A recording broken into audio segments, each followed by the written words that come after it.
നാദേന്ദ്രിയം. രചന ദക്ഷ. അവതരണം ഷാഹുൽ മലയിൽ. Editing Faisal C N Nooncheri. Vishakha നക്ഷത്രക്കാർക്ക് ഊഹാപോഹങ്ങൾ പലതും കേൾക്കുമെങ്കിലും സത്യാവസ്ഥ അന്വേഷിച്ചറിയാതെ പ്രതികരിക്കരുത്. ഇല്ല, ഒരുവൻ ബസ്സിന്റെ ഗിയർ ബോക്സിന് മുകളിലിരുന്ന് പേപ്പറിലെ വാരഫലം വായിക്കുന്നതിനനുസരിച്ച് അതിനൊപ്പത്തെ ഡ്രൈവിംഗ് സീറ്റിലിരിക്കുന്നവരിൽ നിന്ന് മറുപടിയും വന്നു. ഉദ്യോഗത്തിനോടനുബന്ധമായി ഉപരിപഠനത്തിന് ചേരും. 10ാം ക്ലാസ്സും ഗുസ്തിയുള്ളവന് എന്തോന്ന് ഉപരിപഠനാടമുള്ളത്. അവൻ ചിരിയതിക്കൊണ്ട് ആത്മഹതിച്ചു. അടുത്തത് ഡ്രൈവിംഗ് സീറ്റിലിരുന്നവൻ അത് കേട്ട് ഇത്തിരി കടുപ്പത്തിൽ പറഞ്ഞു, സന്താനങ്ങളുടെ ശ്രേയസ്സിനായി പ്രത്യേക ഈശ്വര പ്രാർത്ഥനകൾ നടത്തും. അതും പറഞ്ഞുകൊണ്ട് അവൻ ഡ്രൈവിംഗ് സീറ്റിലിരിക്കുന്ന ഇടം കണ്ടിട്ട് നോക്കി. മുന്നിലെ കണ്ണാടിയിൽ നോക്കി മീശയൊന്ന് വിരിച്ച് കഴുത്തൊപ്പം വളർന്നിറങ്ങിയ മുടിയൊന്ന് പുറകിലേക്ക് ഒതുക്കി വെച്ച് സ്വന്തം ഭംഗി ആസ്വദിക്കുന്നവനെയാണ് അവൻ കണ്ടത്. ഇവിടെ 10-30 വയസ്സാവാനായിട്ടും വീളി കഴിയാതെ പുരനിറഞ്ഞു കവിഞ്ഞ് നിൽക്കുമ്പോഴാണ് സന്താനങ്ങളുടെ ശ്രേയസ് കൂട്ടാൻ പോകുന്നത്. എന്തൊക്കെ വിഡ്ഢിത്തങ്ങളാണോ യുവമാർ പടച്ചുവിട്ടിരിക്കുന്നത്. നീ അടുത്ത് വായിക്കട രാഹു. അവൻ പറഞ്ഞുകൊണ്ട് പുറകിലെ ചാരി നിവർന്നിരുന്ന് തന്റെ കണ്ണുകൾ അടച്ചു. രാഹു നിന്റെ തന്ത. അവൻ മുറുമുറുത്തോണ്ട് തുടർന്നു. ആരോഗ്യ സംരക്ഷണത്തിന്റെ ഭാഗമായി ദുശീലങ്ങൾ ഉപേക്ഷിക്കും. ആഹാ, എത്ര മനോഹരമായ ഒരിക്കലും നടക്കാത്ത കാര്യങ്ങളാ എഴുതി തള്ളിയിരിക്കുന്നത്. ഇതിനു മുമ്പത്തെ കാര്യത്തിൽ ചെറിയൊരു പ്രതീക്ഷയെങ്കിലും വെക്കാം. പക്ഷെ ഇത് ഒരിക്കലും നടക്കില്ല. It's incredible. ഇതിന് പ്രതിവിധിയില്ല. അവൻ മണിച്ചിത്രത്തായി തിലകൻ പറയുന്ന പോലെ പറഞ്ഞു. രാഹു അത് പറഞ്ഞു നിർത്തിയതും ബസ്സിന്റെ ഗിയർ ബോക്സിന് മുകളിൽ നിന്നൊരു ചവിട്ടുണ്ടാവും പുറകിലേക്ക് മലന്നു വീണും പെട്ടെന്നാണ്. ഓഹ്, കാരൻ നെഞ്ചും കൂട് കലക്കി. ഞാൻ പല പ്രാവശ്യം നിന്നോട് പറഞ്ഞിട്ടുണ്ട്, ഒന്ന് പറഞ്ഞ് രണ്ടാമത്തേന് ആ മന്ദങ്കാലോട് ഇങ്ങനെ ചവിട്ടാൻ വരരുതെന്ന്. അവൻ നെഞ്ചൊഴിഞ്ഞോണ്ട് ഡ്രൈവിംഗ് സീറ്റിലിരുന്ന് എന്നെ പല്ലടിച്ചുകൊണ്ട് നോക്കുന്നതിനോടായി പറഞ്ഞു. അല്ലേ, ഇങ്ങനെ എന്നെ ചവിട്ടി തെറിപ്പിക്കാൻ മാത്രം ഞാൻ വല്ല അപരാധവും പറഞ്ഞോ? മംഗലത്തെ തമ്പുരാൻ കുഞ്ഞിന്റെ ദുശീലങ്ങൾക്ക് നാട്ടിൽ പാട്ടല്ലേ? അച്ഛനും മുത്തച്ഛനും മന്ത്രാന്തര വിദ്യകൾ പ്രാവീണ്യം നേടിവരാണെങ്കിൽ നീ വാറ്റ് സോമരസ വിദ്യകൾ ശ്രേഷ്ഠനല്ലേടാ മോനെ മേഘനാഥ. അവൻ മുന്നിരിക്കുന്നവനെ നോക്കി ചിരിയൊതുക്കിക്കൊണ്ട് പറഞ്ഞു. അത് നിന്റെ തന്ത ചത്തുപോയ സോമശേഖരൻ. അവൻ അലറി. ഹോ, ഇങ്ങനെ അലറിയ അധികാരം അലറേണ്ടി വരില്ല. പണ്ടാറ് മനുഷ്യർ ചെവി അടിച്ചു പോയി. ഹോ, ഹലോ മൈഡസ്. രാഹു തന്റെ ചെവിയിൽ വിരലിട്ട് കറക്കി. ഹൈ, അല്ല, എന്താ തമ്പ്രാന്റെ ഉദ്ദേശം? ഇങ്ങനെ കുട്ടിശങ്ങനെ പോലെ ഏത് നേരോ ചിഹ്നം വിളിച്ച് നടന്നാ മതിയോ? എവിടെയെങ്കിലും ഒന്ന് തളക്കണ്ടേ? അവനൊരു പ്രത്യേക ശൈലിയിൽ ചോദിച്ചു. തളക്കാൻ ഞാനെന്താണ് മതം പൊട്ടി നിൽക്കുന്നോ? ആ, ഇതൊരു കണക്കിന് നോക്കിയാൽ അത് തന്നെയാ. അവൻ ഇനിയും ചവിട്ടുകൊണ്ട് തെറിച്ച് വീഴാതിരിക്കാൻ സൈഡ് സീറ്റിലേക്ക് പയ്യെ കയറിയിരുന്നുകൊണ്ട് തഞ്ചത്തിൽ പറഞ്ഞു. എന്നാൽ അത് കേട്ടുകൊണ്ടിരുന്നവൻ അത് കാര്യമാക്കാതെ ബസ്സിന്റെ മുന്നിലായി വെച്ചിരുന്ന പത്രമെടുത്ത് നിവർത്തി അതിലേക്ക് കണ്ണുനട്ടിരിപ്പായി. അല്ല, കൂടെ പഠിച്ചവർക്കും പഠിപ്പിച്ചവർക്കും വരെ കുട്ടികളായി. എന്നിട്ടും മംഗലത്തെ തമ്പുരാന് മാത്രം ഇതുവരെ കെട്ടുപ്രായമായില്ലെന്നാ നാട്ടുകാർ തന്നെയുള്ള പറയുന്നു. അവനെ എങ്ങും തൊടാ പറഞ്ഞു നിർത്തിക്കൊണ്ട് തനിക്ക് മുമ്പിൽ ഇരിക്കുന്നവനെ ഇടം കണ്ടിട്ട് നോക്കി. താൻ പറയുന്നൊന്നും കാര്യമാക്കാതെ പത്രത്തിൽ കാര്യമായെന്തോ നോക്കിയിരിക്കുന്നവനെ കണ്ടതും അവൻ നാവും അടക്കിക്കൊണ്ട് കീഴ്ച്ചുണ്ട് കടിച്ച് അവന്റെ അരിശമൊതുക്കി. അടിയൻ പറയുന്ന പോലെ തമ്പ്രാൻ കേൾക്കുന്നുണ്ടോ ആവോ? രാവു മുന്നിരിക്കുന്നവനെ നോക്കി കളിയാക്കുന്ന പോലെ ചോദിച്ചു. കേൾക്കുന്നുണ്ട്. അവൻ പത്രത്തിൽ നിന്ന് മിഴികൾ മാറ്റാത്തതിന് അവനുള്ള ഉത്തരം നൽകി. അങ്ങനെയാച്ച ഒരു കാര്യം പറയാം, ഉടനെ എതിര് പറഞ്ഞു വരാൻ നിൽക്കരുത്. നീ പറയടാ രാഹുല. അവൻ പത്രം വായിച്ചുടനെ രാഹുവിനോട് പറഞ്ഞു. വാര്യര് മാമ ഒരു കുട്ടിയുടെ കാര്യം പറഞ്ഞിരുന്നു. തെക്കുള്ള കൂട്ടിയാന്നാ പറഞ്ഞ്. നിന്നെയും കൂട്ടി അവിടത്തോളൊന്നും പോവാൻ നടക്കില്ല. അവനെ പറഞ്ഞു പൂർത്തിയാക്കാൻ സമ്മതിക്കാൻ അപ്പുറന്ന് മറുപടി വന്ന് പെട്ടെന്നാണ്. പിന്നെ നീ ഇത് എന്ത് ഭാവിച്ച? വയസ്സ് എത്രയെന്ന പോലെ വിചാരമുണ്ടോ? ഇതിനുമുമ്പ് എത്ര കല്യാണക്കാര്യം വന്നാ ഒന്നിനെങ്കിലും പോയി കണ്ടിട്ടുണ്ടോ നീ? മുകളിൽ നിന്ന് 50 ഉർവശി വരും എന്ന് പറഞ്ഞിരുന്നോ? ഇപ്പൊ പൊട്ടി വീഴും. അവന്റെ വാക്കിൽ അമർഷം നിറഞ്ഞു.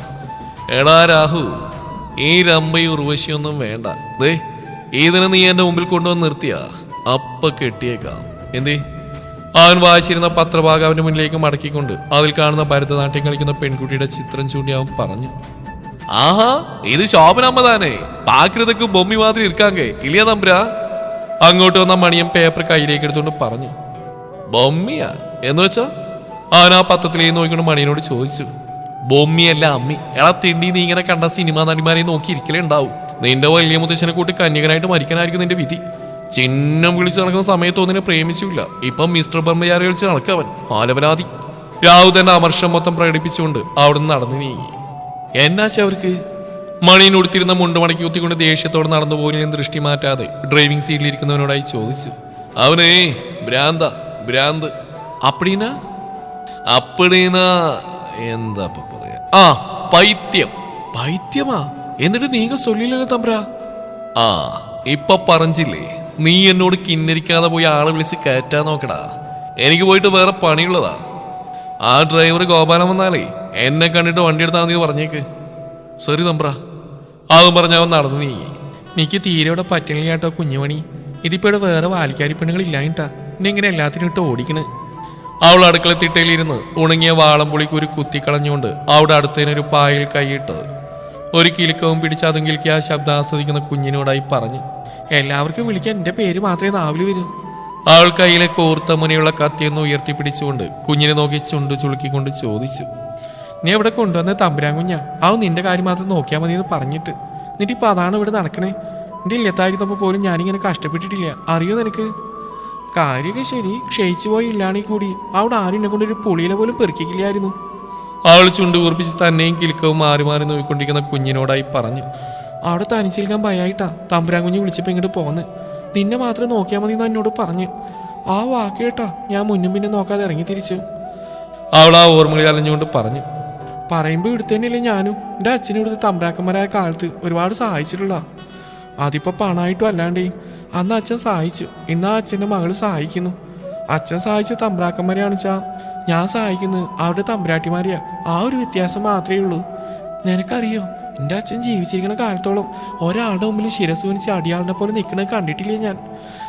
പക്ഷേ അതേ അച്ഛൻ്റെ മോളിപ്പോൾ എല്ലാവരുടെയും ആട്ടും തുപ്പും കേട്ട് ഇവിടെ ഇങ്ങനെ സ്വാഭിമാനം നഷ്ടപ്പെടുത്തി തമ്പുരാട്ടിമാരുടെ അടിമയെ പോലെ അവരുടെ അടിവസ്ത്രം വരെ കഴുകിക്കൊടുത്ത് കഴിയണത് എൻ്റെ അച്ഛനെ സഹിക്കില്ല കേട്ടോ കുഞ്ഞി. അവളുള്ളിലെ നോവ് നീറ്റിക്കൊണ്ട് ഒഴുകിയിറങ്ങിയ അശ്രുഗണങ്ങളെ പുറം കൈയാൽ തുടച്ചു മാറ്റി തൻ്റെ ഇടറിപ്പോകുന്ന വാക്കുകളെ ക്രമപ്പെടുത്തിക്കൊണ്ട് കുഞ്ഞിനോടായി പറഞ്ഞു. അവൾ കരയുന്ന കണ്ടതും കുഞ്ഞാവളെ ഇമ്മച്ചിമ്മ നോക്കുന്നുണ്ട്. കയ്യിലെ കിലുക്കം താഴെയിട്ടുകൊണ്ട് കുഞ്ഞിക്കൈകൾ അവൾക്ക് നേരെ ഉയർത്തിപ്പിടിച്ചുകൊണ്ട് കുഞ്ഞാവളെ നോക്കി വിളിച്ചതും അവൾ പുറം കൈകൊണ്ട് കണ്ണുകളൊന്ന് അമർത്തി തുടച്ചു. എന്നിട്ട് അവളെ തോൽപ്പിക്കാനെന്ന പോലെ വീണ്ടും നിറഞ്ഞു വരുന്ന കണ്ണുകളെ വരുതിയിലാക്കാൻ ശ്രമിക്കും പോലെ കുഞ്ഞിനെ നോക്കി ഒന്ന് ചിരിച്ച ശേഷം തന്റെ പുളി പറ്റി പിടിച്ചിരുന്ന കൈ അടുത്തിരുന്ന അലുമിനിയം ബക്കറ്റിലെ വെള്ളത്തിലൊന്ന് മുക്കിക്കഴുകി ഉടുത്തിരുന്ന ധാവണിയുടെ ഷോളിലായി തുടച്ചുകൊണ്ട് തന്നെ നോക്കി നീട്ടിപ്പിടിച്ച കൈയുമായിരിക്കുന്ന കുഞ്ഞിനെ കയ്യിലേക്ക് എടുത്തു. ആ കൈയിലേക്ക് ചേക്കേറാൻ കൊതിച്ച പോലെ ആൾ അവിടെ തോളിലായി ചാഞ്ഞു കിടന്നു. അത് കാണാൻ അവൾ നിറഞ്ഞു വരുന്ന കണ്ണുകളോടെ മനോഹരമായി ഒന്ന് പുഞ്ചിരിച്ചുകൊണ്ട് തന്റെ തോളിൽ കഴുത്തിനോര മുഖം വെച്ച് പതിഞ്ഞെടുക്കുന്ന കുഞ്ഞിന്റെ തലയിൽ തഴുകി. സത്യമായിട്ടും നീ ഇവിടെ ഇല്ലാച്ചാ ഞാൻ എന്നേ പടിയിറങ്ങിയനെ അറിയോ? ആൾ വിതുമ്പി വരുന്ന ചുണ്ടുകളെ പല്ലുകൾ കൊണ്ട് കടിച്ചമർത്തിക്കൊണ്ട് കുഞ്ഞിനെ ഒന്നുകൂടി അടക്കി പിടിച്ചു. നിന്നെ ഇവിടെ തനിച്ചാക്കിയിട്ട് പോകുന്ന കാര്യം ആലോചിക്കാൻ കൂടി എനിക്ക് വയ്യ. ഇവിടെയുള്ള എല്ലാം കൂടി എൻ്റെ കുഞ്ഞിനെ കൊല്ലും. ഞാൻ നോട്ടൊന്ന് മാറിയോ ശ്രദ്ധ ഒന്ന് തിരിഞ്ഞാൽ നിന്നെ എന്തെങ്കിലും ചെയ്യാൻ നോക്കിയിരിക്കുന്നവരവിടെ ഉള്ളവർ. അതുകൊണ്ടാണ് ഞാൻ നിന്നെങ്ങനെ ഏത് സമയം എൻ്റെ കൂടെ തന്നെ കൊണ്ടുനടക്കുന്നത്. വയ്യ, നിന്റെ കൂടി മരണത്തിന് കാരണമാവാൻ വയ്യ എനിക്ക്. ആൾ കുഞ്ഞിനെയും മാറോട് ചേർത്ത് വിതുമ്പി കരഞ്ഞു. നമ്മൾ രണ്ടുപേരും ഇങ്ങോട്ട് വന്നിട്ട് 6 മാസമാവണം. രണ്ടുപേരെ ഇവിടെ ഉള്ളൊരു കണ്ണിന് പിടിക്കില്ല. ആകെ ഇത്തിരി മയത്തിൽ പെരുമാറുന്ന തമ്പുരാൻ കുഞ്ഞാ. നമ്മളെന്തോ വലിഞ്ഞു കയറി വന്ന പോലെയാ ബാക്കിയുള്ളവരുടെ പെരുമാറ്റം. പറയുമ്പോൾ നമ്മൾ രണ്ടുപേരും ഇവിടെ തന്നെയാ. പക്ഷെ രണ്ടാളെയും കണ്ണിന് നേരെ കാണുന്ന വിറ്റുകൾക്ക് ചതുർത്തിയാ. എന്നാൽ എല്ലാ പണിയും ചെയ്തു കൊടുക്കുകയും വേണം. 1 രൂപ കൂലി വാങ്ങാതെ പണിയെടുക്കുന്ന അടിമയല്ലേ കിട്ടിയിരിക്കുന്നത്. അപ്പം മുതലാക്കണ്ടല്ലേ? ആൾ വിങ്ങിലോടെ തന്റെ തോളിൽ ചാഞ്ഞു വിരൽ നുണയുന്ന കുഞ്ഞിനോടെന്ന പോലെ പറഞ്ഞു. നീ വലുതാവണ്ടാട്ടോ കുഞ്ഞി. എന്നെ പോലെ മാടിനെ പണിയെടുപ്പിക്കുന്ന പോലെ ഇവർ നിന്നോട് ഇട്ട് പണിയെടുപ്പിക്കും. ആൾ കുഞ്ഞിന്റെ വായിൽ നിന്ന് വിരൽ മാറ്റിക്കൊണ്ട് പറഞ്ഞു. നിന്നെയും കൊണ്ട് എവിടേക്കെങ്കിലും പോയാലെന്ന് വരെ ചില നേരത്തെ തോന്നിപ്പോവും. പക്ഷേ നിന്റെ ആരും അല്ലല്ലോ. നിന്നെയും കൊണ്ട് ഞാനവിടുന്ന് പടിയിറങ്ങിയ അത് നമ്മൾ രണ്ടുപേരുടെയും മരണമായിരിക്കും നടക്കുക. നമ്മളെ രണ്ടാളെ ഇരു ചെവി അറിയാതെ കൊല്ലും. ആളോട് അറിയാൻ പോകുന്ന കോലത്തെ വാരിക്കാരിപ്പെട്ട് കുഞ്ഞിനെയും കൊണ്ട് നാടുവിട്ട കഥയായിരിക്കും. തമ്പുരാൻ കുഞ്ഞ് വരെ ആ കഥ വിശ്വസിക്കും. ഇവിടെ ഉള്ളവരുടെ ശല്യം സഹിക്കവയ്യാതെ നിന്നെയും കൊണ്ട് ഞാൻ പോയിന്നേ കരുതൂ. ആളൊന്ന് വിതുമ്പിക്കൊണ്ട് പറഞ്ഞു. ചുരുക്കി പറഞ്ഞ നമ്മൾ രണ്ടാളുടെയും സ്വർഗം നരകം എല്ലാം ഇവിടം തന്നെ. ആൾ നിറഞ്ഞു തോന്നുന്ന കണ്ണുകളോടെ നിർവികാരമായി പറഞ്ഞു. രാത്രി ചേച്ചി നിന്നെ പ്രസവിക്കേണ്ടായിരുന്നു. നീ 4 ഗായത്രി തമ്പുരാട്ടിയുടെ വയറ്റിൽ പിറന്നതെന്ന ഒറ്റ കാരണം കൊണ്ടാ നിനക്കിവിടെ നരകമായി തീർന്ന്. അങ്ങനെയല്ലായിരുന്നെങ്കിൽ എനിക്കിങ്ങനെ നിന്റെ പ്രാണൻ സംരക്ഷിക്കാൻ നിനക്ക് കാവലിരിക്കേണ്ടി വരില്ലായിരുന്നു. ആൾ കുഞ്ഞിന്റെ തലയിലൊന്ന് മുത്തിക്കൊണ്ട് വിങ്ങലോടെ പറഞ്ഞു. എൻ്റെ അമ്മയുടെ വയറിൽ പിറന്ന എൻ്റെ കുഞ്ഞ് ചെയ്ത തെറ്റ്, ഒരിക്കലും തിരുത്താൻ കഴിയാത്ത, ആരാലും ആയുസ് കളയാൻ കഴിയാത്ത തെറ്റ്. ഏതോ ലോകത്തെന്ന പോലെ അവൾ പറഞ്ഞു. തമ്പുരാൻ കുഞ്ഞ് നിന്നെ ഏറ്റെടുത്ത കാര്യം തന്നെ അത്ഭുത. നിന്നെ ഏറ്റവും കൂടുതൽ വെറുക്കേണ്ട കൈകളാ നിന്നെ സ്വന്തം എന്നോണം ചേർത്ത് പിടിച്ചിരിക്കുന്നത്. ആ കൈകൾ തീർത്ത് സുരക്ഷാ വലയത്തിൽ നിൽക്കുമ്പോഴാണ് ഞാൻ നീ ഏറ്റവും സുരക്ഷിത. അതുകൊണ്ടാണ് കുറച്ചധികം കഷ്ടപ്പാടാണെങ്കിലും ഇവിടെ നിന്നെയും പിടിച്ച് ഞാൻ പടിയിറങ്ങി പോവാണ്ടിരിക്കുന്നത്. അവൾ പറയുന്നതിനൊപ്പം തന്റെ മുഖത്ത് വിരലുകൾ കൊണ്ട് പരതുന്ന കുഞ്ഞിക്കൈ പിടിച്ച് മുത്തി. എന്താ നീ ഇങ്ങനെ നോക്കിയിരിക്കണേ? ഈ പെണ്ണെന്താ ഈ പറയണെന്നല്ലേ? അവൾ തന്നെ നോക്കിയെടുക്കുന്ന കുഞ്ഞിത്തുമ്പിയുടെ കവിളിൽ നിന്ന് തോണ്ടിക്കൊണ്ട് ചോദിച്ചു. ആള് പക്ഷെ ഒന്നും മിണ്ടാതെ അപ്പുറം ചെരിഞ്ഞ് കിടന്നു. ഉറങ്ങാൻ പോവാണോ നീ? അങ്ങനെ വെച്ചാൽ കുളിച്ച് കുറുക്കുടിച്ചിട്ടാവട്ടെ കുഞ്ഞിറക്കം. അവൾ തോളിൽ കിടക്കുന്ന കുഞ്ഞിന്റെ പുറത്ത് പതിയെ തട്ടി വിളിച്ചുകൊണ്ട് പറഞ്ഞു. ദേ ഞാൻ പാളയൊക്കെ ഒരുക്കി വെച്ചിട്ടുണ്ട്. ആൾ കുഞ്ഞിനെ അവിടെയുള്ള പാളിലേക്ക് കിടത്തിക്കൊണ്ട് അവൾ ഉടുപ്പിച്ചിരുന്ന വസ്ത്രം ഓരോന്ന് അഴിച്ചു മാറ്റി മഞ്ഞളിട്ട് കാച്ചി എണ്ണ ആ തളിർമേനിലായി തേച്ചു പിടിപ്പിച്ചു. അത് ഇഷ്ടപ്പെടാത്ത പോൽ മുഖം ചുളിക്കുന്നുണ്ട് ആള്. വേണ്ട, മുഖം ഇങ്ങനെ ചുളിച്ചിട്ടൊന്നും ഒരു കാര്യമില്ല. ശരിക്കും എണ്ണയിച്ച് 10 മിനിറ്റ് നിർത്തേണ്ടതാ. അതെങ്ങനെയാ? അപ്പോഴേക്കും തുടങ്ങിയില്ലേ പെണ്ണിന്റെ ചിണുങ്ങല്? അവൾ കുഞ്ഞിനെ നോക്കി ചുണ്ടുറുപ്പിച്ചുകൊണ്ട് പറഞ്ഞ ശേഷം ഒരു വട്ടകെടുത്ത് അതിൽ ഇത്തിരി വെള്ളം ഒഴിച്ചുകൊണ്ട് കുഞ്ഞിപ്പെണ്ണിനെ പൊക്കി അതിലേക്ക് ഇരുത്തി. കളിക്കാൻ വെള്ളം കിട്ടിയ സന്തോഷത്തിൽ കാൽപാദങ്ങൾ മാത്രം നനക്കാൻ കഴിയുന്ന ആ വെള്ളത്തിൽ ആള് കൈകൾ വെച്ച് തള്ളിക്കൊണ്ട് മേത്തേക്ക് വെള്ളം തെറിപ്പിച്ചിരിക്കാൻ തുടങ്ങി. നീലി അത് നോക്കിയൊന്ന് ചിരിച്ചുകൊണ്ട് ഉടുത്തിരുന്ന ദാവണി ഇത്തിരി ഉയർത്തി കുത്തി അവിടെയുള്ള അയൽ കിടന്നിരുന്ന കുഞ്ഞിയൊരു തോർത്തുമുണ്ടും അടുക്കള തിട്ടയുടെ സൈഡിൽ സ്ഥാനം പിടിച്ചിരുന്ന സോപ്പ് വിട്ടിയും എടുത്ത് കുഞ്ഞിനരികിൽ കൊണ്ടുവച്ച ശേഷം പുറത്തെ അടുപ്പിലിരുന്ന് തിളച്ചുകൊണ്ടിരുന്ന വെള്ളം അവിടെയുള്ള അലുമിനിയം ബക്കറ്റിലേക്ക് കോരിയൊഴിച്ച് അതിലേക്ക് പച്ചവെള്ളം കൂട്ടി ചൂട് പാകത്തിനായിക്കൊണ്ട് ഒരു കപ്പും എടുത്ത് കുഞ്ഞിനരികിലേക്ക് വന്ന ശേഷം ആ ബക്കറ്റിൽ നിന്ന് അല്പം വെള്ളം കോരി കുഞ്ഞിന് മേലേക്ക് ഒഴിച്ച് അവളെ കുളിപ്പിക്കാൻ തുടങ്ങി. കൂടുതൽ വെള്ളം മേളിലേക്ക് വീണതും അവിടെ ഒരാളുടെ ആഹ്ലാദ പ്രകടനവും കൂടിയിരുന്നു. വട്ടകയിലിരുന്ന് തുള്ളി കളിക്കുന്നതിന് ഒരു വിധത്തിൽ കുളിപ്പിച്ചെടുത്ത് നന്നായി തോർത്തി കൊടുത്ത് ആ തോർത്തുമുണ്ട് നെഞ്ചൊപ്പം കച്ച പോലെ കെട്ടിക്കൊണ്ട് കുഞ്ഞിനെയും എടുത്ത് അവൾ അകത്തേക്ക് കയറി. പ്രിയം, നാരായണമംഗലം എന്ന് ബോർഡ് വെച്ചിരിക്കുന്ന ബസ്സിന്റെ പേരവൾ ഒന്ന് പയ്യെ പറഞ്ഞു നോക്കി. ശേഷം ആ ബസ്സിന്റെ മുൻവശത്ത് ഡോറിനരികിൽ നിൽക്കുന്നവന്റെ അടുത്തേക്ക് കയ്യിലാ വലിയ ബാഗും പിടിച്ചവൾ നടന്നു നീങ്ങി. തനിക്കടുത്തേക്ക് വരുന്നവളെ കണ്ടതും അവിടെ ആ ഡോറിൽ ചാരിയുന്നുകൊണ്ട് പല്ലിൽ കുത്തിയുന്നവരൊന്ന് നിവർന്നു നിന്നു. ഈ ബസ് എപ്പോഴും എടുക്കുക? അവൾ അവനോട് തിരക്കി. ഇപ്പൊ എടുക്കും ചേച്ചി, ചേച്ചി കയറിക്കോ. അവനവൾ കയറാൻ വഴി നൽകിക്കൊണ്ട് അവിടുന്ന് മാറിയുന്നു. അവൾ അവനെ നോക്കിയൊന്ന് പുഞ്ചിരിച്ച ശേഷം ആ വലിയ ബാഗ് കൊണ്ട് അകത്തേക്ക് കയറാൻ ബുദ്ധിമുട്ടുന്ന കണ്ടതും അവൻ അവളെ അത് അകത്തേക്ക് വെക്കാൻ സഹായിച്ചിരുന്നു. ബസ്സിലധികം ആളുകളൊന്നും ഇല്ലാത്തതുകൊണ്ട് തന്നെ അവൾക്ക് വിൻഡോ സീറ്റ് തന്നെ കിട്ടി. സ്വസ്ഥമായിരുന്ന് ആ ജനൽ കമ്പിലേക്ക് തലചാരി വെച്ച് അവൾ പുറത്തെ തിരക്കിലേക്ക് മിഴി നട്ടു. മഴ ചെറുതായി ചാറി തുടങ്ങിയിട്ടുണ്ട്. മഴത്തുള്ളികൾ അകത്തേക്ക് വിരുന്നെത്തുന്നുമുണ്ട്. പക്ഷേ അതൊന്നും അവളെ തെളിഞ്ഞു സ്പർശിക്കുന്നില്ല എന്ന് വേണം പറയാൻ. ഒരു പെൺകുട്ടിയെ നെഞ്ചോട് ചേർത്ത് പിടിച്ച് ഒരു കുടക്കീഴിൽ നടന്നു നീങ്ങി അവിടെ കിടന്നിരുന്ന ബസ്സിലേക്ക് അവളെ കയറ്റിവിടുന്ന ഒരു ചെറുപ്പക്കാരനെ കണ്ടതും അവളുടെ കണ്ണുകൾ ആ രണ്ടുപേരിൽ തങ്ങി നിന്നു. അവളെ ബസ്സിലേക്ക് കയറ്റി വിട്ടുകൊണ്ട് കൈകൾ വീശി കാണിച്ച് ആ ബസ് അവിടെ വിട്ടുപോകുന്നവരെ അവിടെ നിലയുറപ്പിച്ചവനെ കാണേ ഗന്ധവാഗന്റെ ശക്തിയിൽ കണ്ണിലേക്ക് വധിച്ചൊരു മഴത്തുള്ളിയെ അവളുടെ കണ്ണുനീർ കവർന്നെടുത്തിരുന്നു. മനസ്സിൽ അത്രയും സ്നേഹത്തോടെ തന്നെ നെഞ്ചിലേക്ക് ചേർത്തണച്ച ഒരുവന്റെ മുഖം തെളിഞ്ഞു വന്നു. അവനോടൊപ്പമുള്ള നിമിഷങ്ങൾ കൂടുതൽ പ്രകാശിക്കുന്ന പോലെ. ഈ ജീവിതയാത്രയിൽ തന്നെ തനിച്ചാക്കി പോയവരുടെ കൂട്ടത്തിൽ ആദ്യത്തേത് അവനാണ്. ഒരിക്കലും പ്രതീക്ഷിക്കാത്ത ഒന്നാണ് നടന്നത്. അല്ലെങ്കിലും പ്രതീക്ഷകൾ കൊത്തിച്ചലിച്ചാൽ അത് ജീവിതമാവില്ലല്ലോ. ഒരു സമയത്ത് സന്തോഷത്തിന്റെ മധുരം നുണയുമ്പോൾ ആ മധുരത്തിനൊപ്പം തന്നെ ദുഃഖത്തിന്റെ കയ്പ് നീരും കുടിച്ചിറക്കണം. എന്നാൽ മാത്രമേ അത് ജീവിതമാവൂ. നീയൊക്കെ എവിടെ നോക്കിയാണ് നിൽക്കുന്നത്? മഴ പെയ്യുന്ന കണ്ടില്ലേ? ഈ തുണിയൊന്നും വലിച്ചിട്ടെന്താ നിനക്കൊക്കെ? ബസ്സിന്റെ പുറകുവശത്തൂടെ അകത്തേക്ക് കയറിയവന്റെ ആക്രോശം അവിടെ ആകെ ഉയർന്നു കേട്ടു. ആ ശകാരവാക്കുകൾ ആരുടേതാണ് തേടിക്കൊണ്ട് ബസ്സിലിരുന്ന മറ്റുള്ളവരുടെ എല്ലാം കണ്ണുകൾ പുറകിലേക്ക് പോയിട്ടും അവൾ മാത്രം അത് ആരെന്ന് തിരിഞ്ഞു നോക്കിയില്ല. അവൾ അപ്പോഴും വേറെ ഏതോ ലോകത്ത് അലയുകയാണ്. അല്പസമയം കൊണ്ട് അവളുടെ കാഴ്ചയെ മറച്ച് മേളിൽ നിന്നൊരു തുണി തലയ്ക്ക് മീതേക്ക് വീണു. അതിന്റെ ആ വീഴ്ചയിൽ അവളൊന്ന് ഞെട്ടിമാറിയതും അത് ആ ജാലകത്തെ പൂർണ്ണമായി അവളിൽ നിന്നും മറച്ചു പിടിച്ചു. നോക്കി നിൽക്കാ, പോയി വണ്ടി എടുക്കടാ, നിന്റെ ഒക്കെ ജോലിയുള്ള ആത്മാർത്ഥമായെന്ന് കാണട്ടെ. അതും പറഞ്ഞ അവനെ ഏറ്റവും പുറകിലെ വാതിലിനോട് ചേർന്ന് സീറ്റിലായി നിവർന്നിരുന്നുകൊണ്ട് തന്റെ മുടിയൊന്ന് പുറകോട്ട് കോതി വെച്ചു. ബസ്സിലധികം ആളുകളൊന്നുമില്ല. കൂടിപ്പോയാൽ ഒരു 20 പേര് കാണും. തുണി വന്ന് മറതീർത്തുകൊണ്ടും പുറത്തിരുട്ടൂത്തിയ മഴയായതുകൊണ്ടും ആ ഇരുൾ ബസ്സിനകത്തേക്ക് നല്ലപോലെ പടർന്ന് കയറിയിട്ടുണ്ട്. എങ്ങോട്ടാ? കണ്ടക്ടറുടെ ചോദ്യമാണ് അവളെ ചിന്തകളിലും തിരികെ കൊണ്ടുവന്ന്. നാരായണമംഗലം, അവൾ മറുപടി പറഞ്ഞു. 15. അയാൾ പറഞ്ഞുകൊണ്ട് ഒരു ടിക്കറ്റ് കയറി അവൾക്ക് നൽകി. അവൾ ബാഗിൽ നിന്ന് 15 രൂപ എടുത്ത് അയാൾക്ക് നൽകിക്കൊണ്ട് ആ ടിക്കറ്റ് കൈനീട്ടി വാങ്ങി. അയാൾ അത് വാങ്ങി അവളെ ഇതേതാ പുതിയൊരു മുഖം എന്ന ഭാഗത്തിൽ നോക്കിയ ശേഷം അടുത്ത ആൾക്കരികിലേക്ക് നീങ്ങി. യാത്രയിലുടനീളം ബസ് പല സ്ഥലങ്ങളിലായി നിർത്തി. അതുപോലെ തന്നെ അതിലുള്ള ആളുകളും കുറഞ്ഞു വന്നു. ഇടയ്ക്കെപ്പോഴോ പുറത്ത് മഴ കുറഞ്ഞു എന്നറിയാൻ അവൾ കർട്ടൻ ചെറുതായി ഒന്ന് പൊക്കി നോക്കി. നോക്കെത്താ ദൂരത്തോളം പരന്നു കിടക്കുന്ന പച്ചപ്പരവതാനിക്ക് നടുവിലൂടെയാണ് താൻ സഞ്ചരിക്കുന്നതെന്ന് കണ്ടതും അവളുടെ മിഴികൾ ആ ഭംഗി ആവാഹിക്കാൻ വ്യഗ്രത കാട്ടി. എന്നാൽ അകത്തേക്ക് തെറിക്കുന്ന വെള്ളത്തുള്ളികൾ മുന്നിലെ കാഴ്ചക്ക് തടസ്സം തീർത്തുകൊണ്ട് അവൾക്ക് നേരെ വന്ന് പതിച്ചുകൊണ്ടിരുന്നതും അവൾ വേഗം കർട്ടൻ നേരെ പിടിച്ചിട്ട ശേഷം നേരെയിരുന്നു.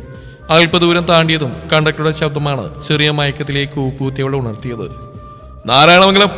കണ്ടക്ടർ സ്ഥലത്തിയതും വിളിച്ചു പറഞ്ഞു. ആൾ വേഗം സീറ്റിന് കീഴെ വെച്ച വലിയ ബാഗ് എടുത്ത് ഇറങ്ങാൻ തയ്യാറെടുത്തുകൊണ്ട് എഴുന്നേറ്റു. ഇതേതാടാ ഇവിടെങ്ങും കണ്ടിട്ടില്ലാത്ത പുതിയൊരു ബാഗ്? രാഹു ഏറ്റവും മുന്നിൽ നിന്ന് രണ്ടാമത്തെ സീറ്റിൽ നിന്ന് എഴുന്നേറ്റ് നിൽക്കുന്നവരുടെ അരഭാഗം കഴിഞ്ഞ് വിടർന്നു കിടക്കുന്ന ഇടതൂർന്ന നീളം മുടി ചുരുളുകളിലേക്ക് നോക്കിക്കൊണ്ട് അടുത്തിരിക്കുന്നവനോടായി പറഞ്ഞു. അതുവരെ കാര്യമായി ബുക്കിൽ കണക്ക് നോക്കിക്കൊണ്ടിരുന്നവൻ തലയുയർത്തി നോക്കിയതും കാണുന്നത് മുൻവാതിലൂടെ പുറത്തേക്ക് ഇറങ്ങുന്നവളെയാണ്. ഇരുട്ടായതുകൊണ്ട് തന്നെ ആളുടെ മുഖം വ്യക്തമായില്ല. ഒന്നുകൂടി എത്തി നോക്കിയപ്പോഴേക്ക് ആൾ ഇറങ്ങിയിരുന്നു. അവൻ കർട്ടൻ ഉയർത്തി നോക്കിയതും കാണുന്നത് കുടയും പിടിച്ചൊരു ഓട്ടോ കൈ കാണിക്കുന്നവളെയാണ്. ആ കൈകൾ കെട്ടിയിരുന്ന സ്വർണ്ണനൂലിൽ നിന്ന് തൂങ്ങിയാടുന്ന ഒറ്റ രുദ്രാക്ഷവും അരകവിഞ്ഞു കിടക്കുന്ന സമൃദ്ധമാർന്ന മുടിയകളും മാത്രമാണ് അവന് മുന്നിൽ ആകെ ദൃശ്യമായത്. എന്തായാലും കേശ സൗന്ദര്യം ഇവിടെയുള്ളതെല്ലാം തോന്നുന്നു. അങ്ങനെയായിരുന്നെങ്കിൽ ഞാൻ കാണില്ലേ? ഇത് പുറത്തുനിന്നുള്ള ഇറക്കുമതിയാ. രാഹു അവളുടെ ഇടതൂർന്ന മുടിയകളുടെ ഭംഗിയൊന്ന് മനസ്സിലേക്ക് ആവാഹിച്ചുകൊണ്ട് അടുത്തിരിക്കുന്നവനോട് കാര്യമായി പറഞ്ഞു. എന്നാലും ഫ്രണ്ട് വ്യൂ മിസ്സാക്കി കളഞ്ഞു. അതുകൂടി ഒന്ന് കണ്ടിരുന്നെങ്കിൽ നന്നായിരുന്നു. എന്നിട്ടെന്തിനാ? അതിനെ കൂടി വഴിയിട്ടിക്കാനല്ലേ? നാട്ടിലുള്ള ഒറ്റൊരെണ്ണത്തിന് വഴിയടക്കാൻ സമ്മതിക്കില്ല. എന്നിട്ട് പാവന്നു പോരായിട്ട് വന്നേരതിനെ കൂടി വഴിയിട്ടിക്കാൻ നോക്കുക അവൻ. അടുത്തിരിക്കുന്നവൻ വീണ്ടും കണക്ക് പുസ്തകത്തിലേക്ക് ഊളിയിട്ടുകൊണ്ട് പുച്ഛത്തോടെ ചുണ്ടുകൂട്ടി അവനോടായി പറഞ്ഞു. അതൊക്കെ ആമ്പിള്ളേർക്ക് പറഞ്ഞിട്ടുള്ള പണിയാണോ കോപ്പേ? അല്ല, ഞാൻ നിന്നെ പോലെ മിസ്റ്റർ ബമ്മിയാരി കളിച്ചിടക്കണമെന്ന് പറഞ്ഞാ അത് നടക്കുന്ന കാര്യമില്ല മോനെ മേഘനാഥ. അവൻ തനിക്ക് അടുത്തിരിക്കുന്നവനെ തന്നെ നേർക്ക് തിരിച്ചിരുത്തിക്കൊണ്ട് പറഞ്ഞു. ആയിക്കോ, എന്താന്ന് വെച്ചാൽ ആയിക്കോ. അവസാനം വല്ല പണിയൊപ്പിച്ച് വെച്ചിട്ട് മേഘ കീകാന്ന് വിളിച്ച് കരഞ്ഞോണ്ട് വന്നാ ഞാൻ തിരിഞ്ഞു പോലും നോക്കില്ല. പറഞ്ഞേക്കാം. കഴിഞ്ഞ ദിവസം നിന്നെ ആ ചായക്കടത്തുന്ന കുട്ടനായർ തിരക്കുന്നുണ്ടായിരുന്നു. കൊത്തി കൊത്തി നീ അവിടെയും കയറി കൊത്തി. അല്ലേടാ കൃഗവാകു കുസുമേഷു. അവൻ തനിക്ക് മുഖം തരാതിരിക്കുന്നവനെ നോക്കി പല്ലിയടിച്ചുകൊണ്ട് ചോദിച്ചു. എന്ന് വെച്ചാ? അവൻ നെറ്റി വിളിച്ചുകൊണ്ട് ചോദിച്ചു. എന്ന് വെച്ചാ കാമക്കോഴി, അതായത് നീ.